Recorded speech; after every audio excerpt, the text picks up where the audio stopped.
ನಮಸ್ಕಾರ. ಮಕರ ರಾಶಿಯವರಿಗೆಲ್ಲ ಸ್ವಾಗತ. ಒಂದು ದೊಡ್ಡ ಪರೀಕ್ಷೆ ಮುಗಿದಿದೆ ಅಂತ ಅನಿಸ್ತಾ ಇದ್ರೂ ಮನಸ್ಸಿಗೆ ಯಾಕೋ ಸಮಾಧಾನನೇ ಇಲ್ಲ ಅಲ್ವಾ? ಶನಿಯ ಪರೀಕ್ಷೆ ಮುಗಿದ್ರೂ ಕೂಡ ಅದರ ಗಾಯಗಳು ಇನ್ನೂ ಹಸಿಯಾಗಿಯೇ ಇವೆ. ಆ ನೋವಿನ ಅಸಲಿ ಕಾರಣ ಏನು? ಅದರಿಂದ ಹೊರಬಂದು ಒಂದು ಹೊಸ ಶಕ್ತಿಯನ್ನ ಮೈಗೂಡಿಸ್ಕೊಳ್ಳೋದು ಹೇಗೆ ಅಂತ ಈ ವಿಶ್ಲೇಷಣೆಯಲ್ಲಿ ನೋಡೋಣ ಬನ್ನಿ. ಎಲ್ಲರೂ ಹೇಳ್ತಾರೆ, ಅಬ್ಬಾ, ಶನಿ ಕಾಟ ಮುಗೀತು, ಇನ್ಮೇಲೆ ಎಲ್ಲ ಚೆನ್ನಾಗಿರುತ್ತೆ ಅಂತ. ಆದ್ರೆ ನಿಜವಾಗ್ಲೂ ಹಾಗೆ ಅನ್ಸ್ತಿದ್ಯಾ? ಎಲ್ಲೋ ಒಂದ್ಕಡೆ ಆ ನೋವು ಇನ್ನೂ ಕಾಡ್ತಾನೇ ಇದೆ ಅಲ್ವೇ? ಶನಿಯ ಪ್ರಭಾವ ದೂರವಾಗಿರಬಹುದು, ಆದ್ರೆ ಅದು ಮಾಡಿಟ್ಟ ಗಾಯಗಳು ಇನ್ನೂ ಮಾಸಿಲ್ಲ. ಈ ಒಂದು ಒಳ ಮನಸ್ಸಿನ ಸಂಘರ್ಷದ ಹಿಂದಿನ ಕಾರಣವನ್ನ ಈಗ ನಾವು ಅರ್ಥ ಮಾಡ್ಕೊಳ್ಳೋಣ. ಕಳೆದ ಕೆಲವು ವರ್ಷಗಳಿದೆಯಲ್ಲ, ಅದನ್ನೊಂದು ದೊಡ್ಡ ಬಿರುಗಾಳಿಗೆ ಹೋಲಿಸಬಹುದು. ನೋಡಿ, ಬಿರುಗಾಳಿ ನಿಂತು ತಕ್ಷಣ ಎಲ್ಲವೂ ಕ್ಲೀನ್ ಆಗಲ್ಲ. ಅದು ಮಾಡಿಟ್ಟಿರೋ ಹಾನಿಯನ್ನ ಸರಿಪಡಿಸೋಕೆ ಟೈಮ್ ಬೇಕೇ ಬೇಕು. ಅದೇ ರೀತಿ ಶನಿಯ ಪ್ರಭಾವದಿಂದ ಸಂಪೂರ್ಣವಾಗಿ ಚೇತರಿಸ್ಕೊಳ್ಳೋಕೆ ಸ್ವಲ್ಪ ಸಮಯ ಹಿಡಿಯುತ್ತೆ. ಇದು ತುಂಬಾ ಸಹಜವಾದ ಒಂದು ಪ್ರಕ್ರಿಯೆ. ನನ್ನ ಜಾತಕದಲ್ಲೇ ಏನೋ ಪ್ರಾಬ್ಲಮ್ ಇದೆಯಾ? ನನ್ನ ಲೈಫ್ ಇಷ್ಟೇನಾ? ಈ ತರದ ಪ್ರಶ್ನೆಗಳು ಮನಸ್ಸಿನಲ್ಲಿ ಸುಳಿದಾಡುತ್ತಿರ್ಬೋದು. ಒಂದು ಕಡೆ ಮನಸ್ಸು ಹೇಳುತ್ತೆ ಎಲ್ರನ್ನೂ ನಂಬೋಣ ಅಂತ, ಇನ್ನೊಂದು ಕಡೆ ಅನುಭವ ಹೇಳುತ್ತೆ ಹುಷಾರು ಅಂತ. ಇದೇ ನೋಡಿ ತಲೆ ಮತ್ತು ಹೃದಯದ ನಡುವಿನ ನಿಜವಾದ ಯುದ್ಧ ಅಂದ್ರೆ. ಸರಿ, ಈ ಗೊಂದಲದ ಮೂಲ ಎಲ್ಲಿದೆ ಅಂತ ಹುಡುಕ್ತಾ ಹೋದ್ರೆ ನಾವು ಬಂದ್ ನಿಲ್ಲೋದು ನಿಮ್ಮ ಸ್ವಭಾವದ ಹತ್ರನೇ. ಯಾಕಂದ್ರೆ ಆಶ್ಚರ್ಯ ಅಂದ್ರೆ ನಿಮ್ಮ ಹೆಚ್ಚಿನ ಸಮಸ್ಯೆಗಳಿಗೆ ಕಾರಣನೇ ನಿಮ್ಮ ಒಳ್ಳೆಯ ಗುಣಗಳು. ಇದೇ ನೋಡಿ ಮಕರ ರಾಶಿಯವರಲ್ಲಿರೋ ಒಂದು ವಿಚಿತ್ರ ವಿಪರ್ಯಾಸ. ಯಾವುದು ಅವರ ಅತಿದೊಡ್ಡ ಶಕ್ತಿಯೋ ಅದೇ ಅವರ ಅತಿದೊಡ್ಡ ವೀಕ್ನೆಸ್ ಕೂಡ ಆಗ್ಬಿಡುತ್ತೆ. ನಿಮ್ಮ ದಯೆ, ನಿಮ್ಮ ಪ್ರಾಮಾಣಿಕತೆ, ಸಹಾಯ ಮಾಡೋ ಗುಣ, ಇದನ್ನೇ ಅಸ್ತ್ರ ಮಾಡ್ಕೊಂಡು ಹತ್ರದವರೇ ಮೋಸ ಮಾಡಿದಾಗ ಆಗೋ ನೋವಿದೆಯಲ್ಲ, ಅಪ್ಪಾ, ಅದು ಅಸಹನೀಯ. ಮಕರ ರಾಶಿಯವರಿಗೆ ಆಗೋ ನೋವಿದೆಯಲ್ಲ, ಅದು ಬೇರೆ ಯಾರಿಗೂ ಆಗೋ ನೋವಿಗಿಂತ ಸ್ವಲ್ಪ ಬೇರೆ. ಅದು ಅಯ್ಯೋ ನಾನು ಸಹಾಯ ಮಾಡ್ದೆ ಆದ್ರೆ ಕೆಟ್ಟದಾಯ್ತು ಅನ್ನೋ ನೋವಲ್ಲ. ಅದಕ್ಕಿಂತ ಹೆಚ್ಚಾಗಿ ಜೀವಕ್ಕಿಂತ ಜಾಸ್ತಿ ನಂಬಿದವ್ರೆ ನಿಮ್ಮ ಒಳ್ಳೆತನವನ್ನೇ ಮುಗ್ಧತೆ ಅಂತ ಅನ್ಕೊಂಡು ಬೆನ್ನಿಗೆ ಚೂರಿ ಹಾಕಿದಾಗ ಆಗೋ ಗಾಯ ಅದು. ಹಾಗಾದ್ರೆ ಈ ನೋವಿಂದ ಹೊರಗ್ಬರೋದು ಹೇಗೆ? ಮೊದಲನೇ ಸ್ಟೆಪ್, ನಾವು ನಮ್ಮ ಯೋಚನಾ ಲಹರಿಯನ್ನೇ ಬದಲಾಯಿಸಬೇಕು. ನಡೆದಿದ್ದೆಲ್ಲ ಒಂದು ಶಿಕ್ಷೆ ಅಂತ ಅನ್ಕೊಳ್ಳೋ ಬದಲು ಅದೊಂದು ದೊಡ್ಡ ಲೈಫ್ ಲೆಸನ್ ಅಂತ ನೋಡೋಣ. ಶನಿ ನಿಮ್ಮನ್ನ ಶಿಕ್ಷಿಸೋಕ್ ಬಂದಿರ್ಲಿಲ್ಲ. ಆ ಕಷ್ಟದ ಸಮಯಕ್ಕೆ ಒಂದು ಕಾರಣ ಇತ್ತು. ಕಾರಣ ಇಷ್ಟೇ, ನಿಮ್ಮ ಒಳ್ಳೆತನವನ್ನ ಮಿಸ್ಯೂಸ್ ಮಾಡ್ಕೋತಿದ್ದಾರಲ್ಲ ಆ ಮುಖವಾಡಧಾರಿ ಸ್ನೇಹಿತರು ಮತ್ತು ಸ್ವಾರ್ಥಿ ಸಂಬಂಧಿಕರು ಅವರ ಅಸ್ಲಿ ಮುಖವನ್ನ ನಿಮ್ಗೆ ತೋರಿಸೋದು. ಆ ಪ್ರಾಸೆಸ್ ನೋವು ಕೊಡುತ್ತೆ ನಿಜ, ಆದ್ರದು ತುಂಬಾನೇ ಅವಶ್ಯಕವಾಗಿತ್ತು. ಸರಿ, ಪಾಠತೂ ಕಲಿತಾಯ್ತು. ಈಗ ಮುಂದೇನು? ಈ ನೋವಿನಿಂದ ಆಚೆ ಬಂದು ಫ್ರೆಶ್ ಆಗಿ ಶುರು ಮಾಡೋಕೆ ಇಲ್ಲಿದೆ ನೋಡಿ 5 ಸಿಂಪಲ್ ಆದ್ರೆ ಪವರ್ಫುಲ್ ಸ್ಟೆಪ್ಸ್.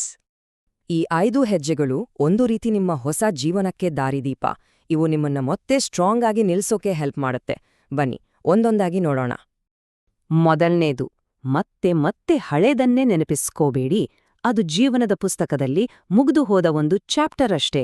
ಆ ಪೇಜ್ ತಿರುಗಿಸಿ ಮುಂದೆ ಹೋಗಿ. ನಿಮ್ಗೆ ಕೆಟ್ಟದ್ ಮಾಡಿದವರನ್ನ ಅವರ ಕರ್ಮಕ್ ಬಿಟ್ಬಿಡಿ. ಅವರನ್ನ ಮನಸ್ಸಿಂದ ತೆಗೆದು ಹಾಕಿದ್ರೇನೆ ನಿಮ್ಗೆ ಶಾಂತಿ ಸಿಗೋದು. ಎರಡನೇದು ತುಂಬಾನೇ ಇಂಪಾರ್ಟೆಂಟ್. ನಿಮ್ಮ ದಯೆಯನ್ನ ಖಂಡಿತ ಬಿಡ್ಬೇಡಿ. ಆದ್ರೆ ಅದಕ್ಕೊಂದು ವಿವೇಚನೆ ಅನ್ನೋ ಫಿಲ್ಟರ್ ಹಾಕಿ. ಯಾರಿಗಾದ್ರೂ ಸಹಾಯ ಮಾಡೋ ಮುಂಚೆ ಒಂದು ಕ್ಷಣ ಯೋಚಿಸಿ, ಅವರಿಗೆ ನಿಜವಾಗ್ಲೂ ಅದರ ಅವಶ್ಯಕತೆ ಇದ್ಯಾ? ಅವರು ಅದಕ್ಕೆ ಯೋಗ್ಯರಾ ಅಂತ. ಮೂರನೇದು, ಇಲ್ಲ ಅಥವಾ ಆಗಲ್ಲ ಅಂತ ಹೇಳೋದನ್ನ ಕಲಿಯಿರಿ.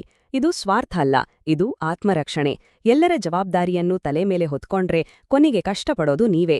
ನಿಮ್ಮ ಶಕ್ತಿ, ನಿಮ್ಮ ಆರೋಗ್ಯ, ನಿಮ್ಮ ನೆಮ್ಮದಿ ಕೂಡ ಮುಖ್ಯ ಅಲ್ವಾ? 4ನೇ ಹೆಜ್ಜೆ, ಮನಸ್ಸಲ್ಲಿರೋ ನೋವನ್ನ ಹೊರಗೆ ಹಾಕಿ.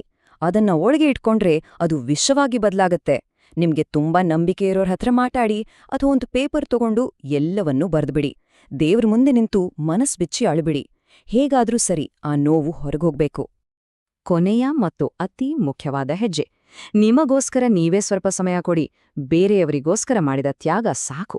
ನಿಮ್ಮನ್ನ ನೀವು ಹೊಗಳುಕೊಳ್ಳಿ, ನಿಮ್ಮ ಸಣ್ಣಪುಟ್ಟ ಯಶಸ್ಸನ್ನ ಸಂಭ್ರಮಿಸಿ. ನಿಮಗೇನಿಷ್ಟನೋ ಅದನ್ನ ಮಾಡಿ. ಸಂಗೀತ ಕೇಳಿ, ವಾಕಿಂಗ್ ಹೋಗಿ, ನಿಮ್ಮನ್ನ ನೀವು ಪ್ರೀತಿಸಿ. ಸರಿ, ಈ 5 ಪಾಠಗಳನ್ನ ಜೀವನದಲ್ಲಿ ಅಳವಡಿಸಿಕೊಂಡ ಮೇಲೆ ಮುಂದಿನ ದಿನಗಳು ಹೇಗಿರಲಿವೆ? ನಿಮ್ಮ ಹೊಸ ಅಧ್ಯಾಯದ ಮೊದಲ ಕೆಲವು ಪುಟಗಳು ಹೇಗಿರುತ್ತೆ ಅಂತ ಈಗ ನೋಡೋಣ. ಮುಂದಿನ 4 ದಿನಗಳ ಒಂದು ಸಣ್ಣ ಸೈಕಲ್ ಇದೆ. ಮೊದಲನೇ ದಿನ ಪೂರ್ತಿ ಎನರ್ಜಿ ಉತ್ಸಾಹ ಇರುತ್ತೆ. 2 ಮತ್ತು 3ನೇ ದಿನ ಸ್ವಲ್ಪ ತಾಳ್ಮೆ ಪರೀಕ್ಷೆ ಆಗತ್ತೆ. ಆದರೆ ಚಿಂತೆ ಬೇಡ, 4ನೇ ದಿನ ಮತ್ತೆ ಆತ್ಮವಿಶ್ವಾಸ ವಾಪಸ್ ಬರುತ್ತೆ. ಇದನ್ನ ಸ್ವಲ್ಪ ಗಮನ ಇಟ್ ಕೇಳಿ. ಮೊದಲನೇ ದಿನ ನಿಮ್ಮ ಎನರ್ಜಿ ಸೂಪರ್ ಆಗಿರುತ್ತೆ, ಕೆಲ್ಸದಲ್ಲಿ ಒಳ್ಳೆ ಹೆಸರು ಬರುತ್ತೆ, ಹಣಕಾಸು ಚೆನ್ನಾಗಿರುತ್ತೆ. ಆದ್ರೆ 2ನೇ ಮತ್ತೆ 3ನೇ ದಿನ ಸ್ವಲ್ಪ ಹುಷಾರಾಗಿರ್ಬೇಕು. ಕೆಲ್ಸದಲ್ಲಿ ಸ್ವಲ್ಪ ತಡ ಆಗ್ಬಹುದು, ಅನಾವಶ್ಯಕ ಖರ್ಚು ಬರಬಹುದು. ಆ 2 ದಿನ ತಾಳ್ಮೆಯಿಂದ ಇರಿ. ಯಾಕಂದ್ರೆ 4ನೇ ದಿನ ಮತ್ತೆ ಎಲ್ಲವೂ ನಿಮ್ಮ ಕಂಟ್ರೋಲ್ಗೆ ಬರುತ್ತೆ.